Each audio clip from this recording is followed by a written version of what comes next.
gen story for BCS, other than that it looks just like, it's a two-dimensional problem because you're moving away from the Fermi surface. Mm-hmm. Yeah, so there isn't a large n in the sense with the symmetry, or with the ON symmetry, but the description of BCS is basically identical, yeah. And the fact that of course there is a coupling in BCS which becomes strong in the infrared, right? And the fact that you can solve it is basically the same reason that you can solve it in large NON models. So in general, yeah. There's other kinds of superconductivity which are strongly interacting, and, right? And it's a different story. Right. So the same idea does not work for high TC superconductivity, for example. I'm just thinking about. This is ordinary superconductivity, yeah. but just strongly interacting. This is stuff that I don't know about, but I know it exists. It's not high TC. Yeah. Yes. Well, there are other phenomena which are conceptually similar, like chiral symmetry breaking in QCD with massless fermions, and we don't have a simple description of that. So, for example, yeah. So, again, in the ultraviolet, there is a theory with a coupling that is very weak in the ultraviolet and then becomes strong as you go to the infrared. And yeah, we are not lucky. It's not like a large n theory. It's not like a large n vector model. So that's why we can solve it using the same techniques.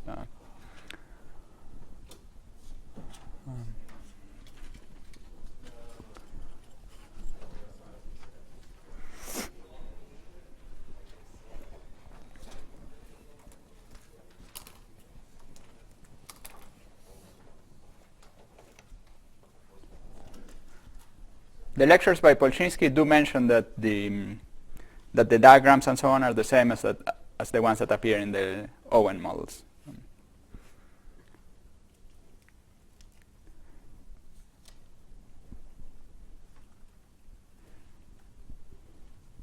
Any other question, comment?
So I think I can summarize these lectures briefly.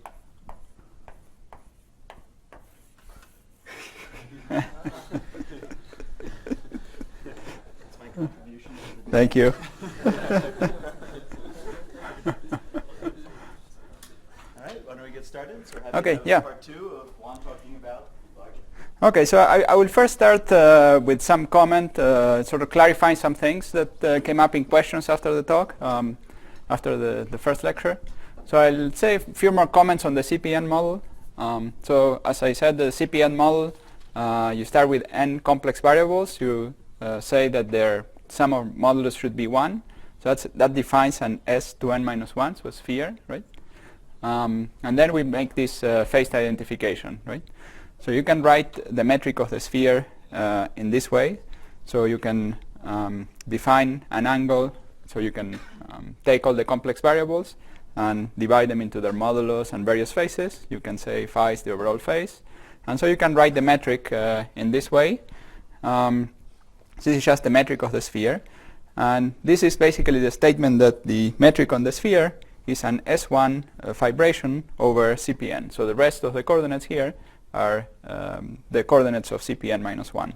So we have 2n minus 2 variables here.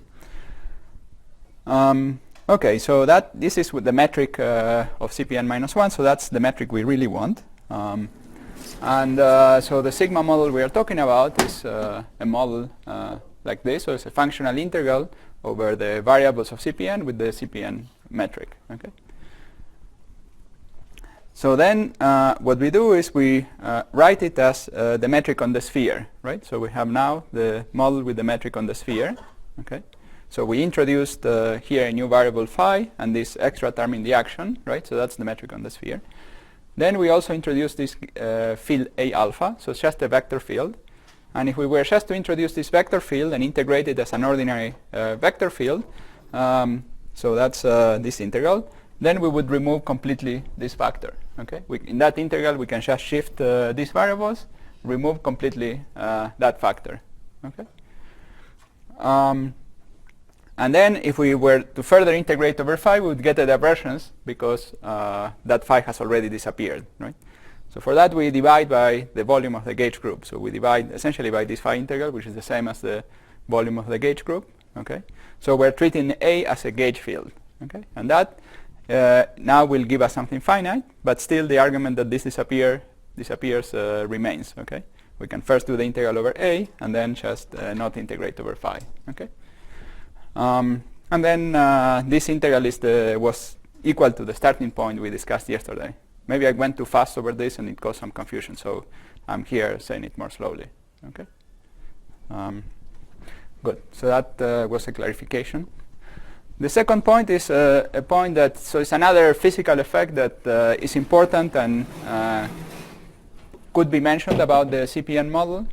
So it's related to the fate of instantons at large n. Okay. So if we have an instanton and this model has non-trivial topology. It has some S1s that are, S2s, so two spheres that are not contractible, or CP1s that are not contractible within the CPN. And if you have a map from your two-dimensional space to this sphere, that is an instanton. And that instanton has an action which has a 1 over g squared, because of the 1 over g squared there in the action, times some constant of order 1. And in the large n limit, this case like e to the minus n. So that would make you think that any effect related to instantons will be exponentially suppressed.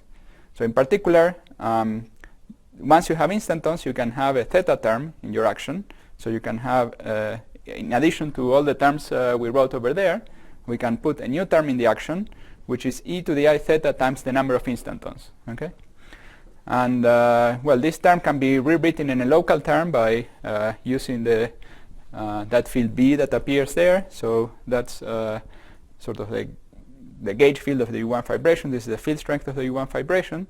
And so you can write it this way. This turns out to be an integer when... and at low energies, this boils down to...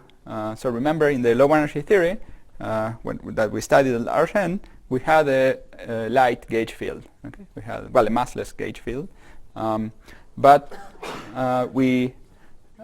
this term translates into a term theta times the integral of f. Okay, I could go over this if you are curious to see how this arises from this formula, but it basically comes from, well, maybe I should just briefly mention, It comes from rewriting this term as basically DC wedge DC bar. And then when you do the gauging, there are some A's that appear here. You integrate by parts, you get this term. Okay. And so once you have that term in the low energy theory, then you can analyze what the effects of adding theta is. So now we have a two-dimensional U1 Maxwell theory, which is with this action. And if you have the effect of theta term in the U1 Maxwell theory is to change the quantization condition for electric flux. So normally the electric flux is essentially an integer up to a factor of g squared, and this shifts that integer by a factor of theta, okay, by theta. And so then that implies that the vacuum, so for small theta, the vacuum energy will go, which is proportional to the field strength square, will go like g squared times theta squared, okay? And then when we translate to the, using the expression we had before, we had yesterday for the value of g squared that we computed yesterday, so we found that this was proportional to n divided by m squared.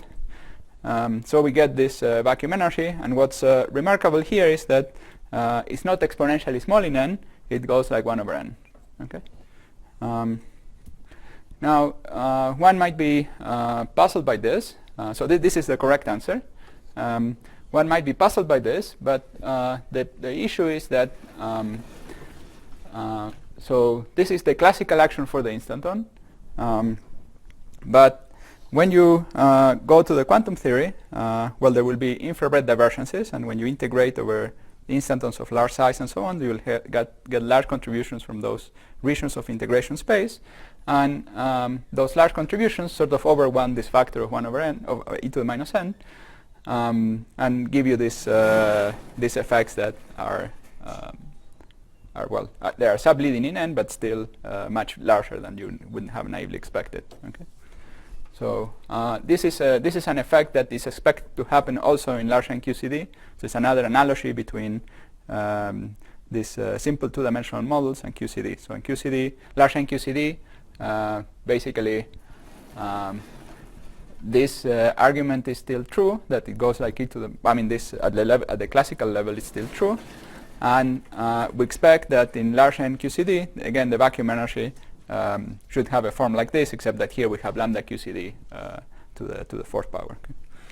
Okay, okay, so that's all I wanted to say regarding to the previous lecture. Any question? No. Okay. Okay, so let me just summarize the previous lecture. So we looked at vector models. They are nice solvable models. We analyzed them in two ways. One was by looking at diagrams, and the other one was to look at the effective action for this field we called sigma tilde. Okay. Sigma tilde was related to a particular operator in the theory, which was the operator phi squared. So phi squared the point. Okay. We also had some diagrams. We had the cactus diagrams for the propagator, and also we have these bubble diagrams that were the propagator for the sigma field for the ON singlets, right? So one was G was the cactus diagram was to calculate the propagators of the ON known singlets of the field phi I itself, and the other one was to calculate the propagator of the singlet fields. And then we saw various examples, various applications. One was the anomalous dimensions for Wilson-Fisher. We talked about the mass gap for SN. We talked about emergent gauge fields. And then we talked about the emergent bosons from fermions, and Cooper pairs and so on. Okay, so good. Now, one feature that perhaps I should mention is, probably should have mentioned before, is when we talked about Wilson-Fisher, we said that the operator phi squared gets an anomalous dimension which goes from the free value, which is 1, to the large n Wilson-Fisher value, which is 2. Okay. There are other operators such as phi d mu to the n phi. Okay. And it turns out that these operators have no anomalous dimension. So the dimension even at large n for Wilson-Fisher is still the free one, delta of the free. and here the corrections can only be of order 1 over n. Okay? And this is related to the fact that the field that appears in the effective action is related to this operator, but not to this other operator. So we don't have any change in the propagator, if you wish, for the non-singlet fields, for the singlet fields that have higher spin. Okay. Okay, so now we'll discuss a model, a tensor model, SYK of tensor models, which do not have this feature. So in this case, operator somewhat similar to this will get the dimension also at order 1 in 1 over n. And that will be one of the differences between these ON models and the models we're going to discuss now. But it's basically a small difference. I mean, in some way, you can think of the models we're going to discuss now as a variant of as a small variant or some variant of ON models. In fact, they will continue to have an ON symmetry, and the way you solve them is very, very similar to how you solve the ON models. So that's why also I went through a lot of detail in the ON models and the ON model discussion. So now it's convenient to think about many general class of models all at the same time, because they share the large n behavior. And so I'm not going to say exactly what the SYK model is. I'm going to say that later. Right now we're going to start with a theory that has, let's say, some fundamental fields which have an index that goes from 1 to n. This is similar to what we started with when we talked about the vector models. Could be bosons, could be fermions, whatever. And then we'll have a field that has 4 indices, A, I, J, K, L. Okay, and could also depend on time. And we're mostly going to be interested in dynamics of these fields, and we're going to take the dynamics of this field to be essentially trivial. Okay, so these fields will have trivial dynamics, and these fields will basically be a background, and then we'll look at the dynamics of these other fields. And we'll later see some physical examples of how this structure arises. But I first would like to discuss it in more generality, and then we'll discuss some examples. Okay. Okay. So this field is just defined by the only thing we are going to use is that it's a Gaussian field with 2-point functions I prime, J prime, K prime, L prime. So this is evaluated at 1 point, and this is another point. Now here I'm going to use basically the notation T, thinking that we're going to do quantum mechanics, which is what we are going to do eventually in the, or D equal to 1. But what I'm saying here is valid for any D. So in case of a general D, you just have to substitute T by X, where X is a D-dimensional vector. Okay. So this 2-point function will be equal to a delta function of all these indices. So it vanishes unless all the indices are equal. Sometimes they have some symmetry properties, like completely antisymmetric or maybe partially antisymmetric. So it's whatever enforces that the indices are equal with the right symmetry. And then we are going to have a function of T and T prime, which I'm going to denote as J square, which could be a function of T and T prime. Often we'll take it to be a function of T minus T prime, in the sense that it's translation invariant, but so this is somehow the strength of the fluctuations of these fields. And so it's a Gaussian field, so all its endpoint functions are determined by these 2-point functions. Okay, so whenever we encounter in our perturbation theory an endpoint function of these fields, we'll just use weak contractions with this. Okay, so now we're going to write actions which are of the form S equal to some free action for the field psi. Okay, it could be. This could be a free fermion in d dimensions. It could be a free fermion in 1 dimension. It could be a boson in any number of dimensions, etc. And then we're going to write down an action, which is an integral over the number of dimensions we are in, and has the basic structure Ji, Jk, L, psi I, psi j, psi k, psi L. Okay, so that's the type of action we're going to write. of course, if we are in higher dimensions, if we're in one dimension, this is a reasonable action, and the kinetic term would be I psi I, well, psi, let me call it j, dt psi j. Okay. So this is the action for a Majorana fermion in one dimension. Its quantization gives you that psi is essentially like a gamma matrix. Okay, so it has anti-commutation relations like gamma matrices, and can be realized in Hilbert spaces. Basically, if you want to put it in a computer, it's just a gamma matrix. And we have this interaction. If we are in higher dimensions, this will be the Dirac action, and here we have to put the extra indices and contract them in some way. Okay, we have various possibilities. Good. But everything I'm going to say now, it's valid for any theory of this kind. You can imagine having this one as an example. So now we start doing the diagrammatics, and as before, we first consider the propagator for the elementary field. So we have the free propagator, and then we have the first correction would come from a diagram where we have this fourth order interaction that involves 4 fermion lines, and also a line for the J field. Okay. And then here we have, let's say, the same index. So we have some index I here. This will have index J, K, L. Okay. And then, of course, the indices of the field J will go from here to here. So the field here we should have the same indices, and indeed we have the same indices. And we have here index I.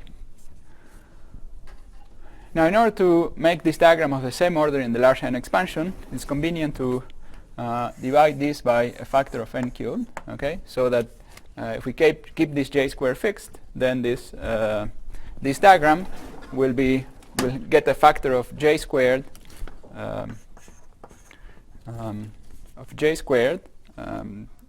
from the propagator of the j's, and then we have an n cubed from the sum over these 3 indices, and so the total power will be j squared. Okay. Now, given that this diagram we can iterate this diagram, and so we can, of course, iterate it along the original fermion line, having something like this. Okay, that's a trivial iteration. But we can also put it inside one of these lines, so we can take this and for the same reason that this didn't increase the power of n, these ones will not increase the powers of n. And you can check that all the diagrams that are result from this type of iteration, so either putting them on this line or on any of the fermion lines that appear in the previous diagrams, gives diagrams which are not suppressed. So they are leading order in the 1 over n expansion. So here, for example, there are 3 powers of j squared. So this diagram will go like this, so the cube power, but no additional powers in n. Now, so these diagrams are called melon diagrams. I didn't choose the name, so don't ask me. Or maybe they should be watermelons because they have lots of stripes. But anyway. Now, maybe I should give an example of a non-melon diagram, so to show that there are. So, for example, non-melon diagram would be something like this. So imagine you have exactly the same diagram we discussed here, where before we put this iteration. But instead of contracting the j's within each of these insertions, we contract them across these insertions. Okay. So let's now look at the indices. So we have I, J, K, L. Okay. Now here this will be I, but now because of the J propagators, all these indices also have to be L, K, J. Okay. And this one also, this one can be some index M. Okay. So we see that we have less free indices than we had in the previous diagram, right? And we could count how many we had. So we have a j squared over n to the 6 from these propagators, okay, from the dotted line propagators, and then we have 1, 2, 3, 4. N to the 4. Okay, so that's one correction that goes like 1 over n squared. Okay, and similarly there are other non-melons. So melons are just a simple subclass of diagrams, and as before we can sum them. The technique to sum them is essentially identical to the one we had for the ON models. Notice the model we are discussing has an ON symmetry, so it is you can view it as a particular example of an ON model.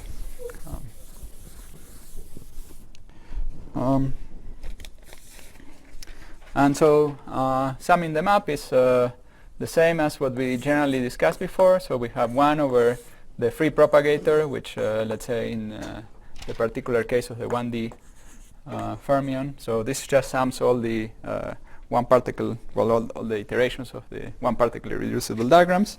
And then we have the non-trivial equation, which says that sigma, so now sigma is a function of t and t prime, and this is equal to this j squared of t and t prime times g of t and t prime cubed. Okay, so these are the equations of the theory. Now, just to contrast them to what we had yesterday. So yesterday we had the first equation was identical, and in the second equation what we had instead of this expression, we had something that involved typically a delta function of t minus t prime, and then some function of g, so some function, it could be any power here, of t and t, so the same value of t. So that was the only difference. Okay. This is a small difference, but we'll see that it has some interesting implications. Okay. Good. So yesterday we also discussed the path integral derivation of well, both these equations and also path integral for the g and sigma variables, and that path integral had well, has some advantages. It's useful conceptually to think about.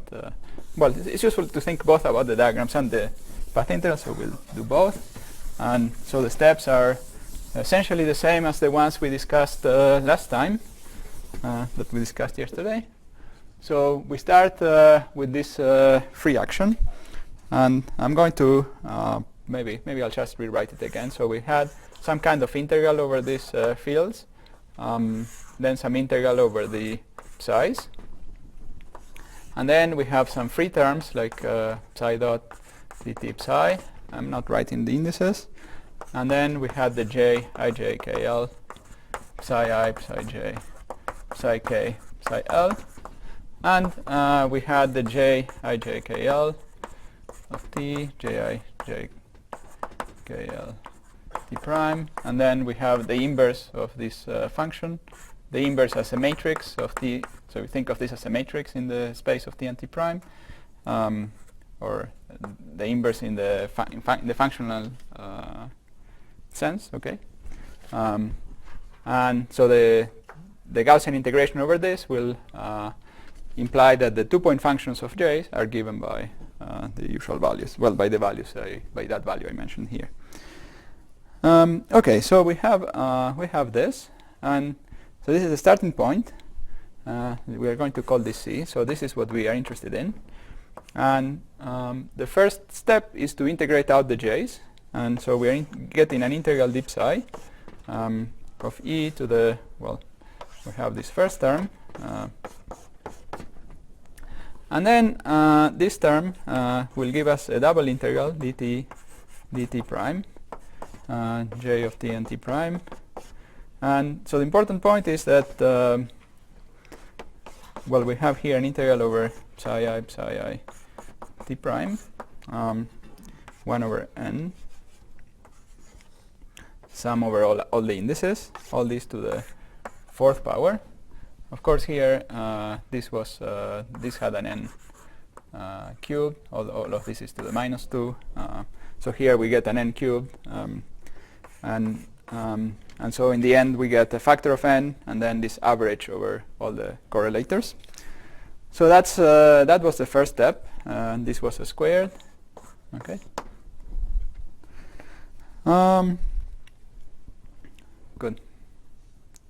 I should perhaps have made here the comment that if we take this j to be a delta function of t minus t prime, we recover the structure we had in the ON models. Okay, so it's just a particular case of what we're discussing. Okay, so now we'll in this integral we'll write 1. We'll introduce a 1 here, 1, and we write the 1 as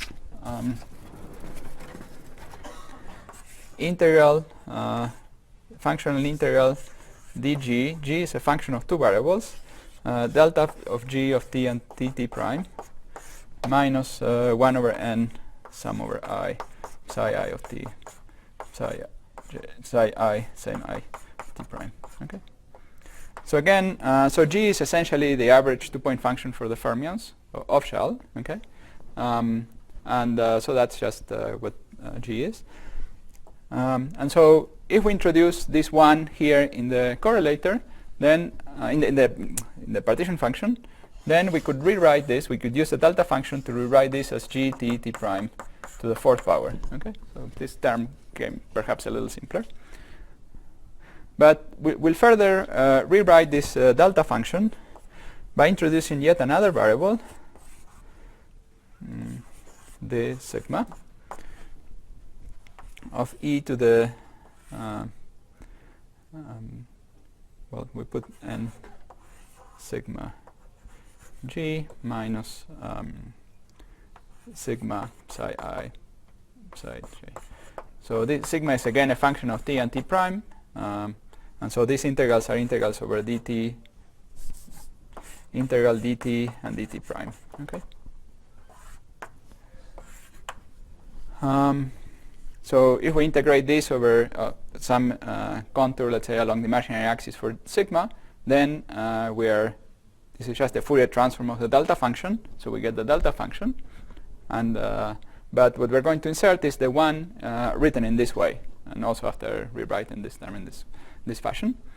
So in the end, we get here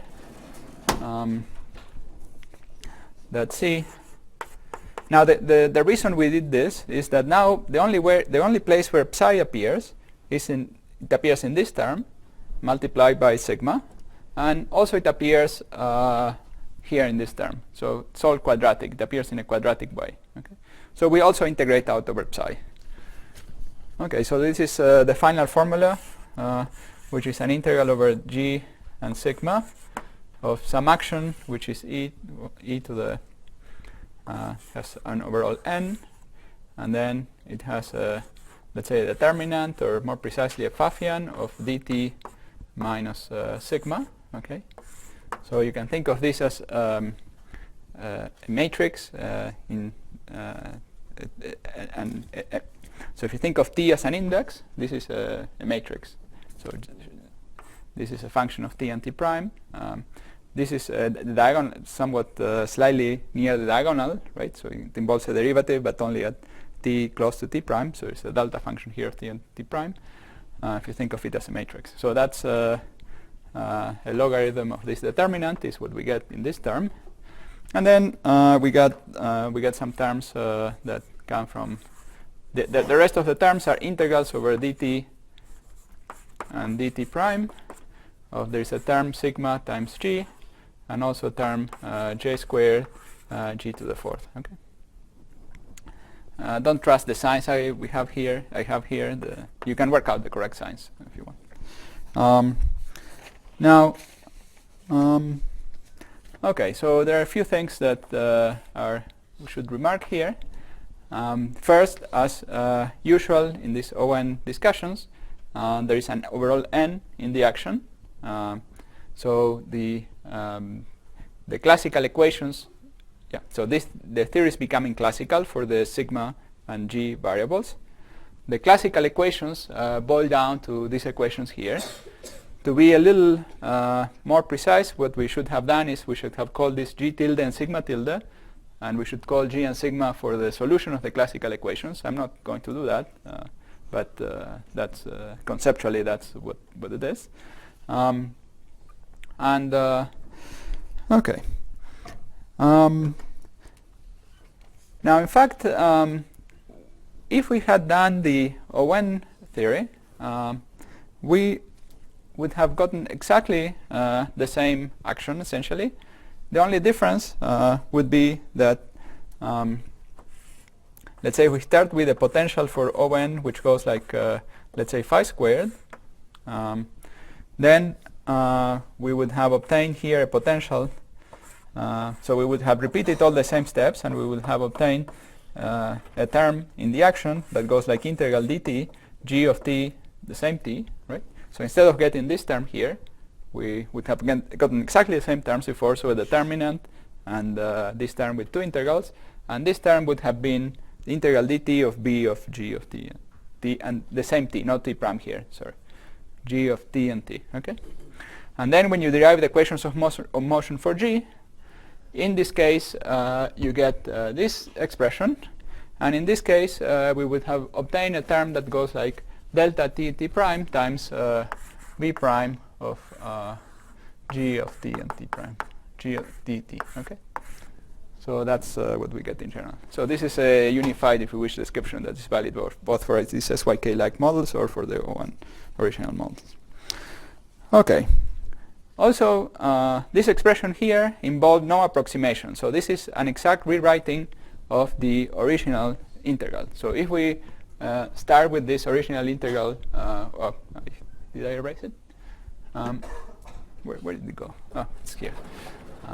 If we start with this original path integral, that is exactly equal to this integral here. So it's an exactly equal way to think about the integrals.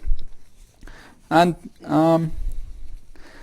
of course, everything we said is also valid in d dimensions. Now,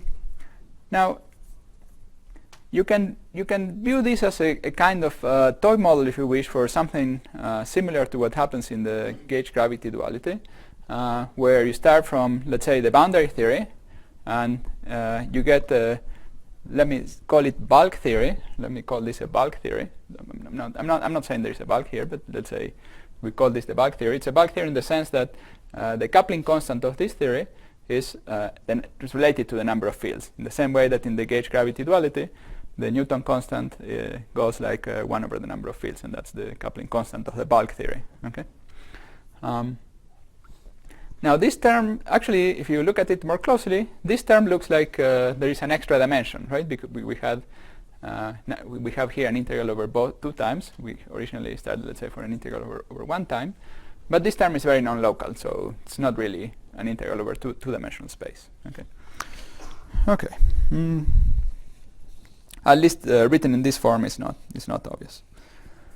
Another issue is that so we've done all this change of variables, and indeed this is equal to the original expression. But in the original expression, we could as well have considered correlators of non-ON singlet, right? So we could consider a psi and so on, and so these are also, we should think of them as propagating fields. When we have those correlators, well, the indices will have to be contracted among the different psis, and so we could rewrite those correlators, the ON singlets, which are going to be the ones that are not vanishing in terms of the g's and sigmas. Okay. And we could still compute them. Very good. Okay. Question? Yes, please. You mentioned at the end you have 2 times, but was there ever a step in this path integral where it didn't have at least one integral over 2? Yes. Yeah. You're right. I did a small cheat here. Yeah. Let me address this question right now. So it looks, yeah. So is there a way to? It looks non-local. Yeah. It is true. I should have first talked about a way to rewrite that term in a local way. Let me see the order of what I'm doing. I'll get into that in 2 minutes. In, let's say, 5 minutes. Okay. Let me just right now mention only one point about these equations.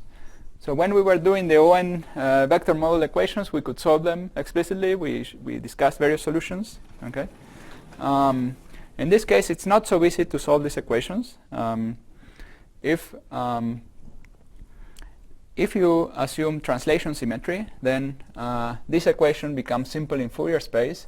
It has the form g of omega equal to 1 over, let's say, I omega minus sigma of omega. Okay, it just becomes algebraic. And this equation becomes a function of t minus t prime, right? And let me just say t, so it's a function of just one variable, and g of t, okay? Now, the equations can be solved numerically by some iterative procedure. So first you assume that g is given by this expression, okay?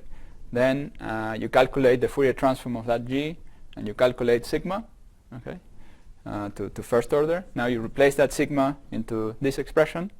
You calculate the g to the next approximation, and you iterate this procedure. All you need to do is to do these Fourier transformations back and forth, okay, which you can do using fast Fourier transforms. And that's particularly simple when we are in Euclidean time and time is compact, okay? So you don't have to worry about doing this in infinite time, so you have to do it in finite time. This omega becomes sort of discrete, so integer numbers, multiples of 1 over beta. And you can do that and get numerical answers to these functions. So you have some plot for these functions.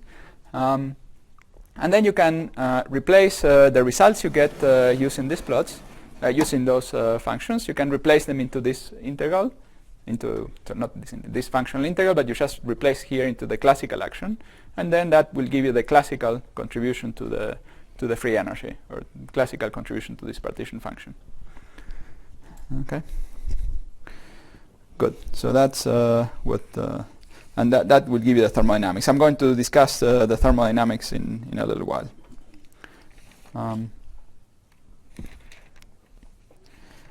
Okay. So now let's discuss what this SYK model we mentioned was. So the proper SYK model consists of a model where we had these n Majorana fermions. It's sometimes described in the Hamiltonian formalism, where we give this the algebra of these operators. So these are some operators that span a 2 to the n over 2 dimensional space. Roughly speaking, each psi I is the square root of a qubit. So two psi's together form a qubit. So 2-dimensional space given by sigma matrices. Okay.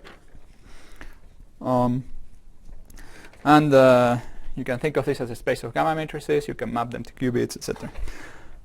There's a Hamiltonian, which is Ji, J, K, L, psi I, psi J, psi K, psi L. Okay. And we think of these J's as random numbers drawn from a Gaussian distribution, where each of the numbers for each antisymmetric, so of course this is totally antisymmetric, is in IJKL, right? So for each of these numbers, we draw them out of a Gaussian distribution whose variance is given by a constant j squared divided by n cubed. Okay, so this is just a constant, and so what we get if we were to calculate a partition function, which we define as integral, this is just the definition, so that's an integral over all the j's of the trace, well, there is the Gaussian weights for these j's that give this, so n cubed over j squared, ji, jk, l squared. There is no integral over time here, this is just some, and then we have the trace of e to the minus beta h, syk.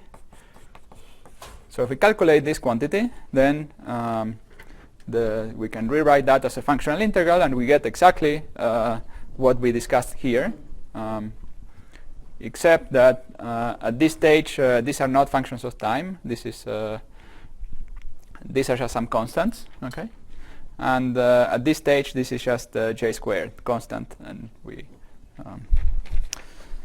okay. Okay, now this is calculating this type of partition function is not really the correct way to think about average quantities in a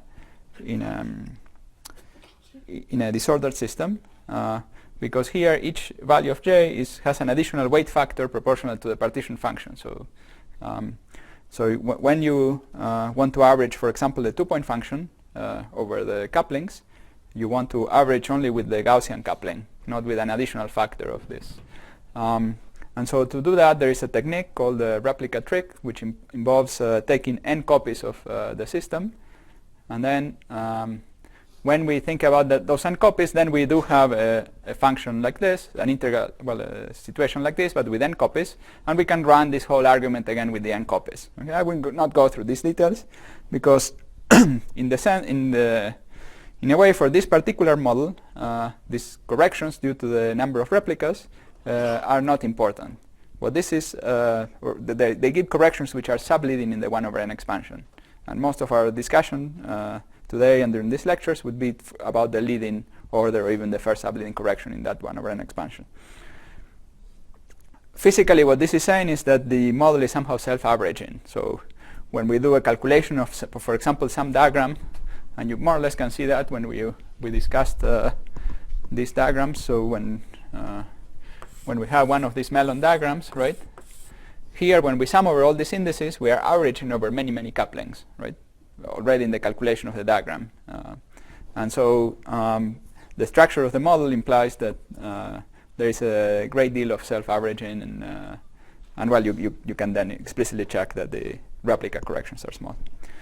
Okay, so the bottom line here is that the SYK is a model which reduces to the structure we discussed here, at least at some order in the 1/n expansion, to leading order, and the first few subleading orders.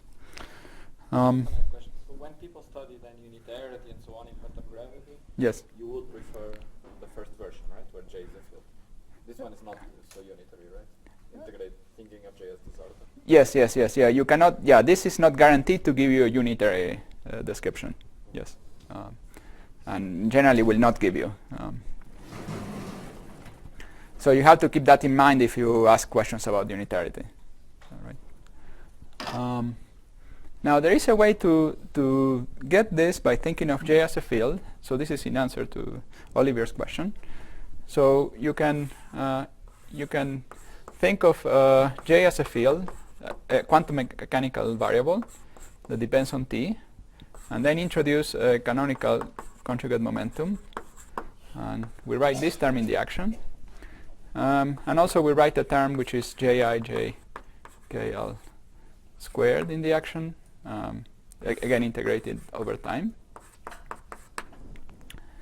So then in this theory, if you first integrate out over P, right?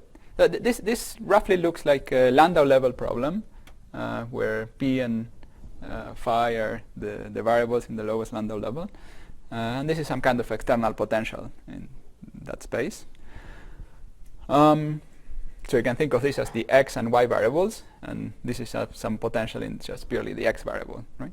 Okay, so that's well, if that's not familiar to you, let's just say that this is a local, explicitly local quantum mechanical action. Okay? So we integrate over P, and that says that J dot is a constant, right? Right? And then we could integrate over that constant mod of J, right? And then we'll get a structure which is very similar to the one we had there. We could put the J tilde here squared also. We would get a structure very similar to the one we had here, but if we are, let's say, in Euclidean time, we'll get here a factor of beta over J tilde squared in front of this action times JIJKL. So if we define this as what we mean by 1 over J squared in the previous action, then we get an exactly local expression. So with this interpretation, and after having introduced these as additional variables, we also have a description of something that, again, should be unitary and so on, once we include also these variables as extra fields. So that's an alternative point of view. So you could be discussing any of these models, and depending on exactly which model you are discussing, you have something different. Okay. So here, notice that if we are discussing the physics of this model and unitarity for these models, we want to hold J tilde fixed, right? We don't want to start, when we change the temperature, start changing J tilde. So if we are asking a question about this model, we want to take J tilde fixed and then study the thermodynamics and so on, right? For SYK, it's more natural to keep this J square fixed. Okay. I hope this answered your question. Yep. And there is another alternative model that has similar features. Which am I going to erase? Well, let me get back here. And these are the so-called tensor models. You could call this a tensor model because it had a tensor of 4 indices, but I think this is not standard notation. But other people don't call it this way. What people call tensor models are models where the basic variables are tensors. So we have some psi, which has some indices, let's say A1, A2, A3. So 3 indices, right? So we could imagine starting with a model which is has, let's say, for example, Majorana fermions with these 3 indices. And then we write down an interaction which has the following form. So you can, one way to remember is to think about a highway crossing. So we have this highway crossing interaction, and so we think of each of these lines as an index. So here, psi A1, A2, A3, that would be like 1, 2, and 3 in this diagram. Okay. And then the next one, so this index 1 is contracted with psi, let's say A1, A4, A5. Okay, so this is index 1, 4, and 5.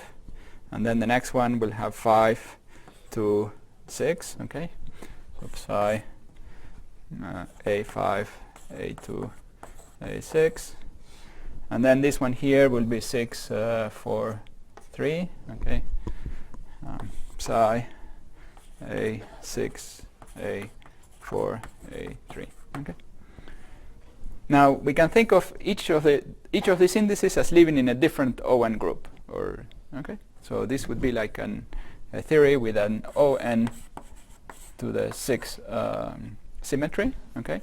So these 3 fields that appear in this expression are really different. Maybe we should have used a different letter for it because they transform differently under the ON to the 6 group. I mean, this carries indices under the first 3. This carries indices under some other groups, and so on. Right.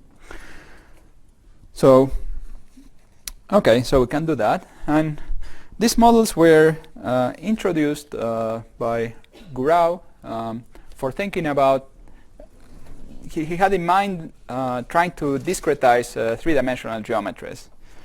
And let me try to explain why that interpretation arises.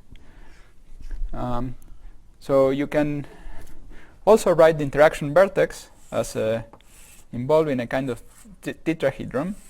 So this is related to how planar diagrams discretize 2-dimensional surfaces, which is something that we'll see later. This is a more complicated version of that. So we have this tetrahedron, and each face could be viewed as one of these fields, and so we can assign an index for each of these lines, and so each face is one of the fields, and yeah, here each of these lines, each of these edges is one index that is sum among 2 different of the insertions. And as an exercise, you can figure out exactly where to put the indices. Okay. Yeah. Graphically, are you just like taking that line that you labeled before and like? Yeah, we're basically pulling this line out. So that would be one way to figure out what the indices go. So there is index 2, 1, 3, 4, 5, 6. Okay, I think that works. But you can check whether it works or not. Anyway, there is a way to make this work. And then the idea is that if you have, this is the basic vertex of the theory. Now we can start building diagrams. And when you build diagrams, there will be a propagator, let's say from a field like this to another field with the same type of indices, the same value of the indices. And you can think of that as taking another So it will be a vertex which has these 4 types of fields coming out, okay, which are the vertices of this tetrahedron. And then there will be another vertex, let's say like that, right, where these tetrahedrons are connected. And so you can think of this line as taking these 2 tetrahedra and gluing the faces. Okay, so glue faces, and then you start putting these tetrahedra together, and the idea would be that in some large n limit, you might have a phase where many of these tetrahedra are contributing. Okay, and that would build up a three-dimensional space. So he and his collaborators, so Gorau and his collaborators analyzed this, and they concluded that they didn't build three-dimensional surfaces, because the leading diagrams that contribute are this type of melon diagrams, where, so here you have a bunch of faces, but notice that if we were to build a three-dimensional space, so this would be connected one other tetrahedron, but not to the same tetrahedron again, like they are here, right? Here the faces are connected to the same way. Many faces are connected to the same tetrahedron. And so this could not be interpreted as three-dimensional geometries in the large hand. So the diagrams we get cannot be interpreted as three-dimensional geometries. And so for that purpose, the model didn't work, but they found this interesting class of models with an interesting large hand limit. And currently we think that these models give something more similar to two-dimensional gravities or two-dimensional near extrema black holes. And that's a connection we'll see a bit later. But so if you analyze the leading diagrams in these models, you get again the melons. And that means that you'll get the same equations we had here. So exactly the same large n thermodynamics. But the 1 over n corrections are different in the two models. So in this model has different 1 over n corrections than the models here. And I should mention that the n here and the n that appears there is different. So the let me call this n, some n tilde. So the n that appears in the final action will be proportional to n tilde cubed. Okay, so the leading diagrams here will give an answer which is proportional to n tilde cubed, and then there will be some subleading corrections. The size have to be fermions? No, they could be bosons. In fact, Gorau, when people studied this for the application to 3 dimensions, they were considering bosons. But yeah, they don't have to. So for everything we discussed here about the large n discussion, they don't have to be either bosons or fermions. The one with fermions has less instabilities, and it's easier to deal with. But you can have bosons and fermions, supersymmetric models. You can have all kinds of things. Yeah. So in case of large n limits, and if we consider the Riemann surfaces therein, we observe that actually the Pence decomposition doesn't matter. So in this case, You mean for planar diagrams or Riemann? Yes. In this case, do we observe something similar? So for instance, does the different triangulations give you the same amplitudes, which is very much like analogous to something like the crossing symmetry?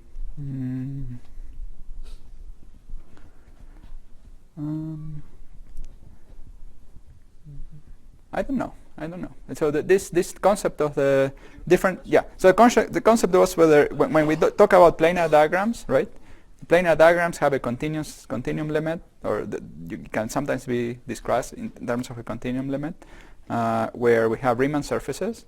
And when we talk about the Riemann surfaces, we can decompose it into pans in different ways, and all of these ways should give the same answer.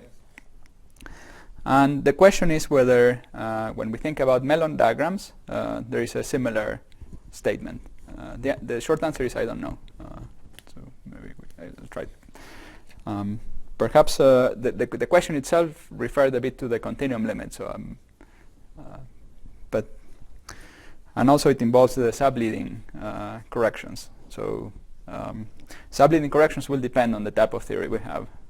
But maybe the statement makes sense for some question for subleading corrections in SYK, for example. So I don't know. So it makes sense to try to look for something like this, but I don't know. Okay, so we've seen that there are many models that share the same large n limit. And one more point I would like to mention now is that in the same way, so far we discussed the corrections to the propagator of the basic field psi. So that's similar to the cactus diagrams that we had last time. And and that is related to the classical solution. So the resummation of those diagrams is related to the classical solution of this action. But now we can consider fluctuations around this action, right? So that's similar to those bubble diagrams we discussed in the vector models. Okay. So that corresponds to looking now for the propagator for the sigma or the g fields. Okay. So we can look for the propagators of those fields. Those fields are bilocal, and we can think of them as related to correlators of fields. Let's say we insert psi I and psi I with sum over I at 2 different times, right? So that expression is equal to an insertion of g in the functional integral, g of t and t prime. And then this get then contracted with some other, so we can have j, psi j, and there are various ways to contract them. One is to just directly contract them, which makes the indices equal and so on. Or we could have diagrams which look like this. So all of these are of the same order. We could have any insertions of diagrams of this form, where each line here is a full G propagator. So just the G's that we found before, we can now use them in these diagrams, the same way that we were doing the bubbles before. Okay, and in fact, if this J of t and t prime that appear here was a delta function, then we again get the bubbles. Okay, so it's a direct connection to what we had before. And in a similar way, we can resum these diagrams and get something which goes like k times 1 minus k. This is similar to the expression we had with A before. Last time I was calling that A. And this k is a kernel that we can view that. So k, we can view this as this diagram. It's a function of 4 times, t1, t2, t3, and t4. Okay. And it maps functions of 2 times to functions of 2 times. So we take a function of 2 times, we multiply that function of 2 times by this whole diagram, and then integrate over 2 of these times. We get another function of 2 times. Is that clear, or should I be more explicit? Yes? No? Okay. Very good. Okay, so this is a class of solvable models that could be useful in different number of dimensions for different purposes. But one application that has been particularly useful is in this one-dimensional context, and to study an interesting phase. This model develops, this SYK model develops an interesting phase at low energies.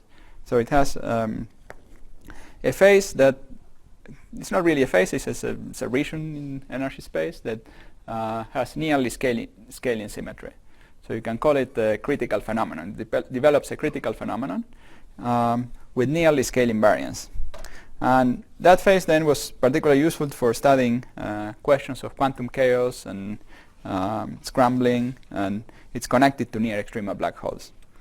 Actually, to be a little more precise, to study quantum chaos and so on, you don't even need to go to this low energy phase.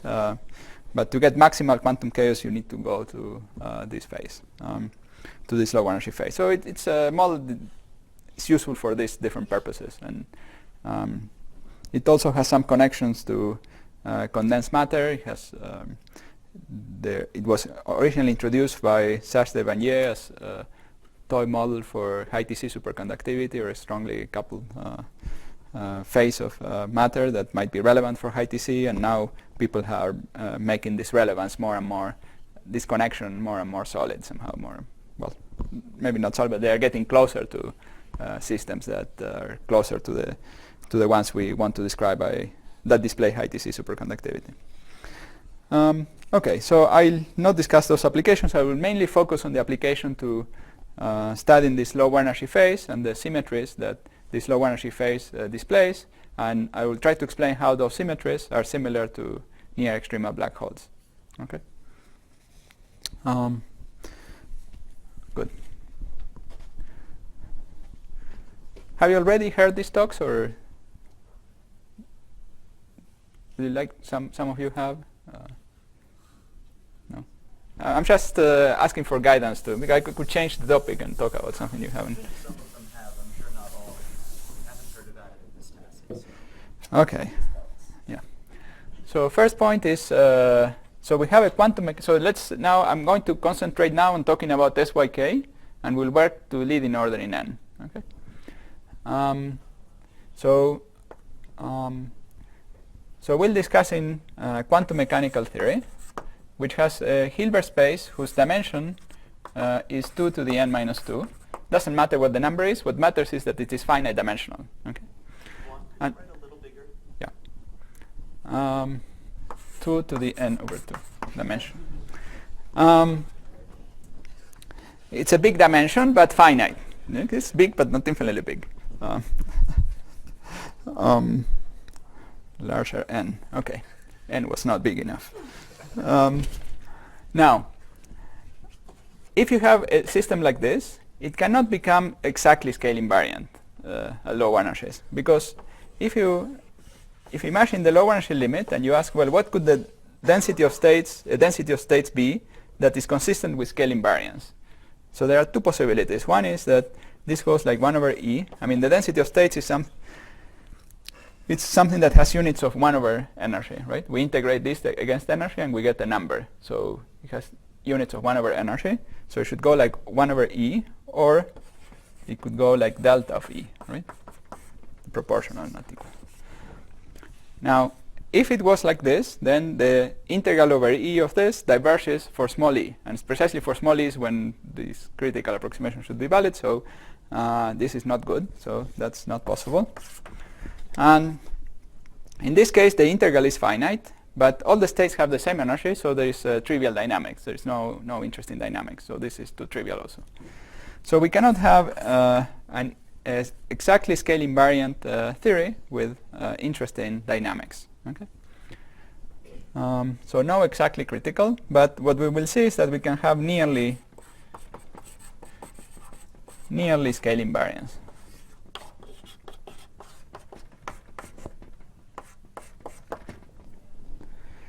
And what's somewhat surprising is that this phase with nearly scale symmetry has some very universal features. So it has many features that are common in a wide variety of systems. So from SYK to near extreme black holes and so on. So it's almost as good to have this nearly scale symmetry as to have in exactly scale symmetry. Okay, not exactly the same, but it's pretty close. In the sense that there are several universal features. Now, what do we mean by so this phase is supposed to occur in the SYK model at relatively low energies, but not terribly low energies. So let me try to explain a little more clearly what types of energies we are discussing. So first, the first observation is that in SYK, the Majorana fermions are dimensionless, right? There's just some gamma matrices. And so the dimensions of H come from J. So J is a dimensionful quantity. And so this is a theory which at very short distances it's trivial. It's very simple, topological if you wish. And due to this term, it's not topological, and there is some dependence on the state and some energy dependence. And this dependence is more and more marked when we go to low energies. Okay, so that is this SYK Hamiltonian is a relevant perturbation of, let's say, a trivial theory, a completely free theory where there is zero Hamiltonian. Then we add this Hamiltonian in the infrared. We want the temperature or the typical energies we are talking about to be much less than J. So this ensures that we are in the strongly coupled phase. Okay, we are not in the trivial weakly. If T is much bigger than, so if T were much bigger than J, then this is simple. So it's almost free theory, right? And by free, it's even simpler than the free theories we're used to. It's just zero Hamiltonian. There is nothing. Okay. So we're interested in this range of temperatures. But, well, this is a finite system, so there will be a finite set of there will be a discrete set of levels, right? So have some state of one energy and so on, and typically they are not degenerate, except for some special values of n. And so if you go to extremely low temperatures, so T goes all the way to 0, you will just be left with the ground state of the theory. Okay, you are also not interested in that. So that theory of only the ground state, again, is not an interesting scale invariant theory. I mean, scale invariant, but trivially, but there's no dynamics. So we're going to be interested in temperatures which are much bigger than e to the minus n times j. Okay. So this is the range of temperatures we are going to be interested in. But furthermore, in the first analysis of this model, we are going also to restrict to temperatures which are not parametrically small in n, okay? So that we can trust the leading order answer for large n. The discussion we've had so far and the analysis we had so far will be valid in somehow this range of temperatures. So temperatures which are perhaps small, but not parametrically small in n, okay? So that's the first regime we're going to talk about. And so if we were to plot rho of E, so we have a set of discrete levels here, and it will follow from the type of solutions we will find that this rho of E, well, let me draw very qualitatively. This is not a precise shape, but it's symmetric. It's statistically symmetric between the two sides, and it has some endpoints. And the range here in E, this is something we'll derive in a second. So it goes minus jn and minus some constant times jn to jn. So this, since we have an exponentially large number of states in the whole Hilbert space, the amplitude of this is exponentially large in n. So we have a density of states which is proportional to e to the n. Okay. So we have lots of states, and we're interested in, at low energies, we'll be interested in this endpoint. But we are interested in a small region, but not exponentially small. Okay, so in such a way that we pick up an exponentially large number of levels. Okay. We'll see that that follows from the formulas that we'll derive in this limit. Okay, so I have 5 minutes. So let's now solve these equations. So, well, I erased the equations. Maybe I'll write them again. So now we're going to solve the equations in the low energy limit. Okay. I said that generically we had to solve them numerically. The equations in Fourier space were these ones, and j squared sigma of t is equal to j squared. Okay, so these are the equations we want to solve. In general, we cannot solve them, but at low energies, we can neglect this term. Okay, so we're going to solve the equations neglecting this term. So we have sigma of omega g omega equal to 1. Okay, so that means in Fourier space, g and sigma are basically inverses of each other. Okay, so how do we solve the equations? So we're going to solve this equation together with that equation. And then a posteriori we'll check that it was correct to drop this term. So we just make an ansatz for g of t.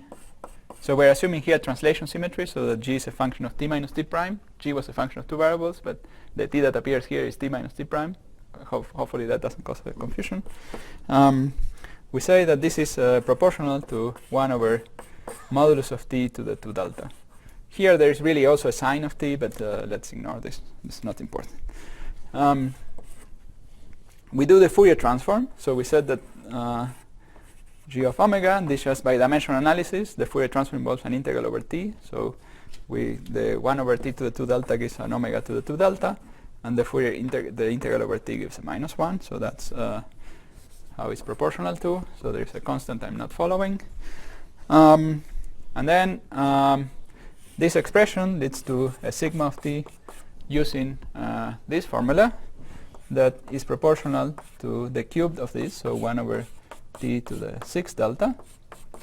And then we can Fourier transform this expression. That will give us a sigma which is omega to the 6 delta minus 1, the minus 1 again from the Fourier transform. And on the other hand, this one, using this equation, will give us a different in-principle expression for sigma, which will be omega to the 1 minus 2 delta, will be proportional to this.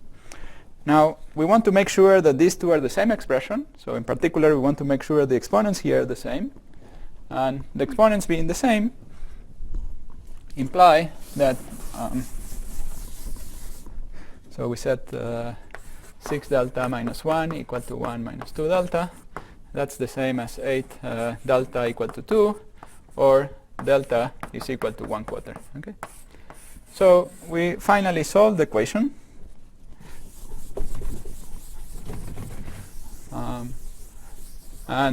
So this is conceptually similar to the solutions we were finding in the ON model when we solved the cactus diagrams. There it was very simple. It was sigma equal to a constant. Now, in this case, if you assume the scaling symmetry, is also relatively simple. As an exercise, you can go through these equations and determine the numerical constant if you want. So there is a precise numerical constant. And when you find the numerical constant, then you can go to the expression for set that I erased it.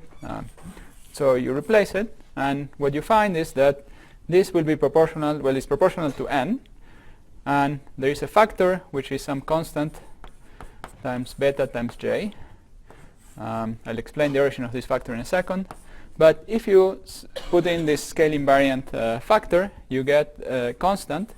Since we have a scale invariant solution, we put it in the action. We'll get something that involves no scale, and it's just simply a constant in the free energy. If you were to actually plug this expression in the action, you would find a divergence. So there is a divergence, but the divergence is somehow local in the difference of times, and is regulated by j. And so that is a factor that is linear in beta, whose coefficient we can't calculate using the low energy action. Okay, so this is, if you wish, whenever you have conformal field theories, there might be factors from the UV that give terms proportional to the volume of space. Okay, volume of space, time, space-time. This term we get in this case. So this, but this expression says this constant turns out to be positive, and is this grounds this energy where the spectrum terminates. Okay, at least it terminates at large n. So that's that expression is the reason that I was saying here that the spectrum terminates here. Okay. S0 is some constant, and S0 is a constant that you can calculate. I won't discuss how to calculate it unless you ask me to. Unless you ask me to calculate it. So it's a constant that is less than this number. So this number is related to the UV dimension of the Hilbert space. That's 2 to the n over 2 that we discussed. So it should be definitely less than that. And it represents a ground state entropy for the system, which is, again, less than the full UV dimension of the Hilbert space, but still bigger than 0. So it means we have this exponentially big number of states. So that's an overall factor in the density of states here. The fact that this goes like a particular power of E here, that is not visible from the large n discussion. That we will need to go to, we will need to do a little more discussion to get what the precise shape here is. What we got is not the precise shape, but the overall factor of that shape. So we'll have a density of states with that overall factor.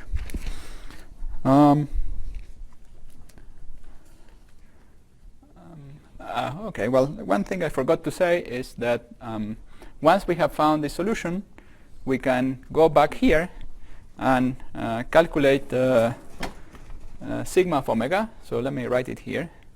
Sigma of omega equal to omega times 6 divided by 4 minus 1, right? 6 to 2/3, so that's omega to the 1/3, okay? 1/2. And indeed, 1/2 is bigger than omega for small omega. Okay, so we were correct in neglecting this term. Okay, so we checked and we completed the derivation of this low energy equation, low energy expression. I think this is probably a good time to stop. And are there any questions? Yeah. If you take like the number of indices in these tensor models Yeah. to be large, similar to taking the... Yes, that's a good question. So, yeah, so there are variants of these models which have more indices, and so that there are more insertions of these fields, and these are correspond to variants of the also SYK model where we have more fermions, and the J, which had 4 indices, now has Q indices. So all these expressions have a generalization where this is Q minus 1, so where there are let me see. Did I erase the SYK Hamiltonian? Yeah. So you can write an SYK Hamiltonian with Q indices and I1 to IQ. Okay. And it's sometimes convenient to do this because the model for large Q is easier to solve than the model with Q equal to 4. So you can do that. And so it's useful as an approximation, this large Q limit. Yeah. So you mentioned the original motivation, one of the original motivations for these models from studying 3-dimensional triangulations of surfaces. Yes. Is there any model that realizes this, or is there any reason to No. believe Yeah. So the question was, one of the original motivations was to have a triangulation of 3-dimensional spaces, and the question is whether that idea was realized in some particular model, and the answer is no, as far as I know. There are some vague arguments that it cannot be done, but I don't trust them.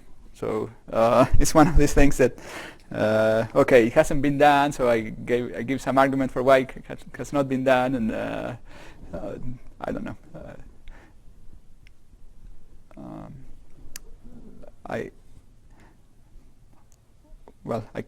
I don't want. Two-dimensional surfaces are neatly classified by the topology. We don't have such a neat classification of 4-dimensional surfaces. Of 3-dimensional surfaces. That's one argument. And another argument is that you could have a theory of strings, right? If you imagine a straight string and you stretch a bit of the string, there will be a piece of the string connecting to the piece you stretched, and will have some extra energy, so it will cost you some energy to stretch a piece. But if you had a membrane and you pick out a little piece of the membrane, you have a narrow tube with very little energy, and so then you would the membrane could split into other parts easily, and so you wouldn't have the theory of just a single membrane.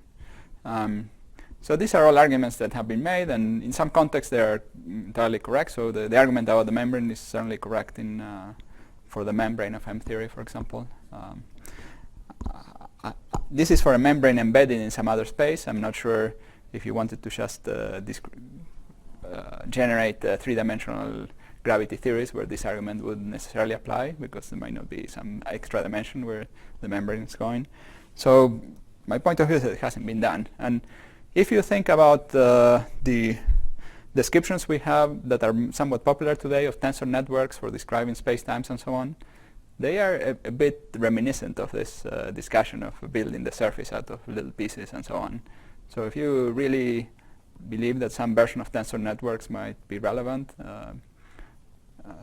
the tensor network is not quite the same as this, because this would include also the time direction, or the Euclidean time direction. Tensor network doesn't do that, at least the ones we know now, but maybe there will be ones we will know in the future which will do that also. And so yeah, I think the message is, don't believe too much these arguments that something cannot be done unless it's a really solid argument. That's and indeed Grau and collaborators were led to something interesting by trying to do this. So. All right, let's make one.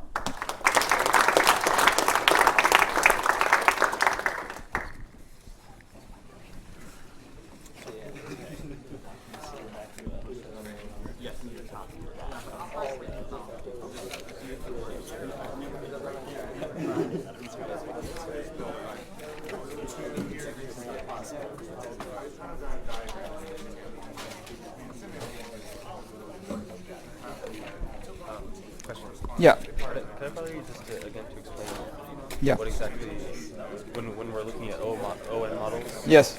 what exactly is like the physical intuition behind the fact that singlet fields can have big anomalous dimensions, but not singlet fields? Yeah. So we got a non-trivial propagator and so on for sigma, right? But sigma was only coupling. Sigma was only coupling to phi squared, right? Yeah.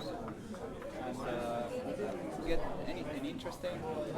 So this sigma that appeared there was proportional to the delta function, t minus t prime. Right? Roughly speaking, what you would need for getting the other ones to have an anomalous dimension is that you somehow involve a sigma which is not proportional to delta, which involves, let's say, even derivatives of delta, that where t and t prime are not equal. That's what we have in SYK. So we need to have a non-trivial somehow propagator for that field, and we don't have it in. So we have this bubble diagram. Along this whole bubble chain, we were somehow projecting onto the spin zero. Yeah. So that doesn't happen in SYK, where we have like these bubbles, where here we still have functions with 2 times propagating. So. But I mean, so I understand this is the technical reason for it, but is there any like intuition for why we say that the non-single fields are like much more classical? Like, is there some? No, it's not a question of being classical. So they are both equally classical. Well, classical. Let me see. Okay, so it depends on the notion of classicality. So there is a notion of classicality that comes from large n, right? That, how the fields behave at large n. Yeah. Everything we discussed here is about the anomalous dimension in the classical large n dimension. And the fact that the anomalous dimension of the field is large and small for the others is that this field is somehow propagating. It has a non-trivial propagator which we generated using these vertices. So somehow this field is leaving a non-trivial background.